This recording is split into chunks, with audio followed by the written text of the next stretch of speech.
Kwa hii kanisa tu ni Biblia hata soma, lakini atakaa hapo nyuma. Si ni ukweli? Akae hapo asaidiwe. Sisi wote ni watenda dhambi. Yesu akasema mwenye hajawahi tenda dhambi awe wa kwanza kurusha mawe. Msichana mkimwacha atajiua na depression.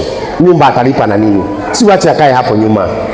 Mpenzi mtazamaji, kabla hata sijazungumzia hiki ambacho Pastor Kanyari ameweza kuzungumzia kwenye aka video ambao mmesikia hapo kuhusu Marion Naipei kukaa pale kanisani kwa kanisa ya Pastor Kanyari, niruhusu tu nikuelezee jambo moja na nikurudishe nyuma uweze kusikia na kuelewa jinsi ambavyo Pastor Kanyari amejaribu kuwaleta washirika wake hadi sasa hivi wameweza kuelewana kuwa kila ambacho anakifanya sio kitu kibaya, ni kitu kizuri. On Sunday tuliweza kusikia Pastor Kanyari akiuliza washirika na kuwaambia kuwa je, ni hamumtaki hapa kanisani? Na hiyo ni baada ya Pastor Kanyari kutoa maneno na kuongea as if alikuwa na sound kuwa alikuwa against alikuwa against of whatever alikuwa anafanya kulingana na yale mambo ambayo alizungumza. Maana aliweza kusema kuwa wewe utafanya hata zile kura ambazo ninataka pale Kasarani nisikose. Akamwambia direct kuwa unapofanya maovu, unapofanya hizi vituko ambazo unafanya, they does not address you as Marion Naipei, they address you including my name.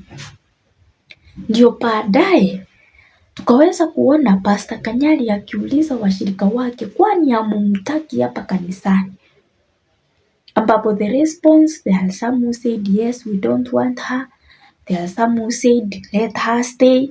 Everybody alirespond according to their own views. But let me tell you my dear friends, Pastor Kanyari saa zingine tukijaribu kuona mambo ambayo anafanya, ingawa kuna yale ambayo pia tunayaleta hapa na tunasema kuwa haya nayo ni mabaya na ni maovu, ila tu kwa hii video ambayo amezungumza hapo, at least amejaribu kuzungumza kitu ambacho kinaeleweka. At least amejaribu kuzungumza kama mtu ambaye amevaa viatu za huyu dada. Amejaribu kuzungumza akiwa na that sympathy, na amejaribu kuelezea kuwa yes, atakaa kanisani ila hawezi soma Biblia, atakaa tu pale nyuma. With the time maybe anaweza change na akuwe mtu mzuri. If it will be like that one, I think Pastor Kanyari haezi pata mtu ambaye anampiga vita kuhusu huyu dada na tabia zake ambazo ameshindwa kuziacha tangu waingie kanisani, ambayo imefanya watu wameanza kuzungumza kwa sababu kila ambacho wanastahili ama walikuwa wanakitarajia kutoka kwake hakijaweza kuhappen, kwa sababu people expected that akiingia pale kanisani angalau atasahau, na kulingana na kile ambacho kilimkuta cha kwanza, watu walifikiria kuwa angechange, angeacha mambo mengi, kwa sababu unakumbuka kuwa aliweza kuanikwa uchi wake ukawekwa kwenye mtandao, na ndiposa wakaenda kupatana na akaenda hapo kwa mikono ya Pastor Kanyari.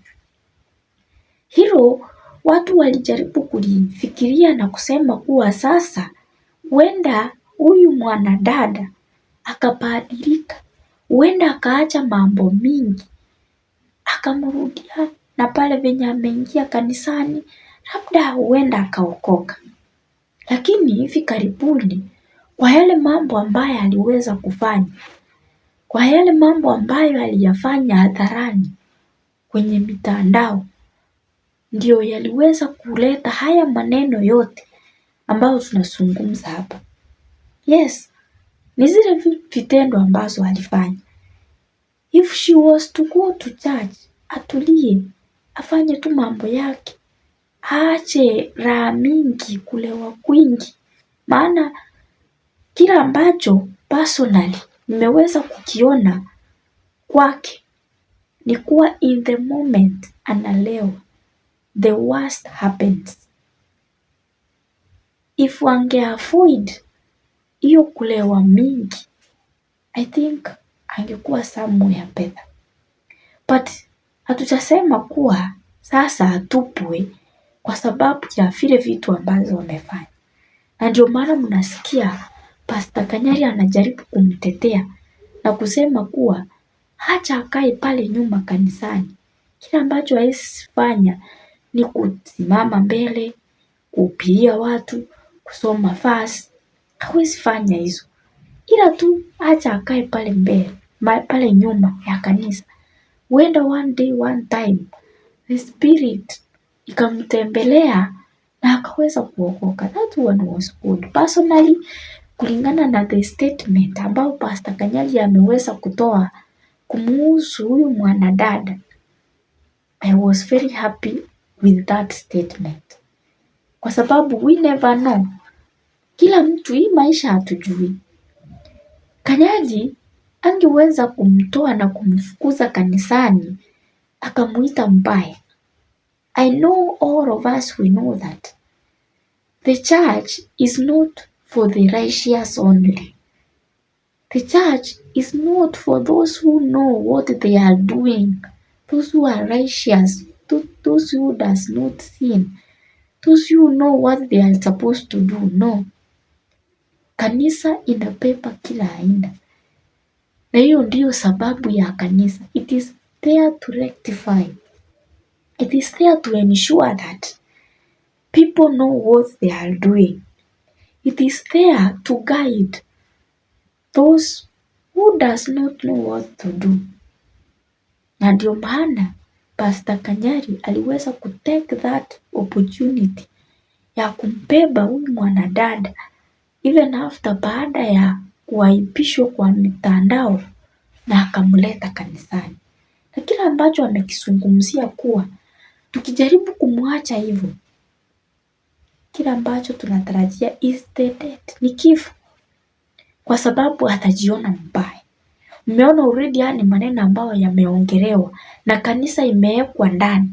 Ikiwa leo hii Pastor Kanyari atamwachilia na akamwambia sasa, kwa sababu ya haya yote umefanya, ondoka kanisani, sikutaki tena, fairly sure huyu mwanadada hatakuwa depressed. Na mnajua the consequences of being depressed. Anaweza jiua anytime, anaweza jifanyia anything, or even akuwe nao worse kuliko kila ambacho anafanya. Na aseme tu nothing has left with me. Kama ni kulewa acha nilewe, kama ni kufanya nini acha nifanye nini, so long as now I survive. And from there now it is when we gonna lose her so much. But sasa kila ambacho anakifanya Pastor Kanyari is trying to see if this girl will change and change her life.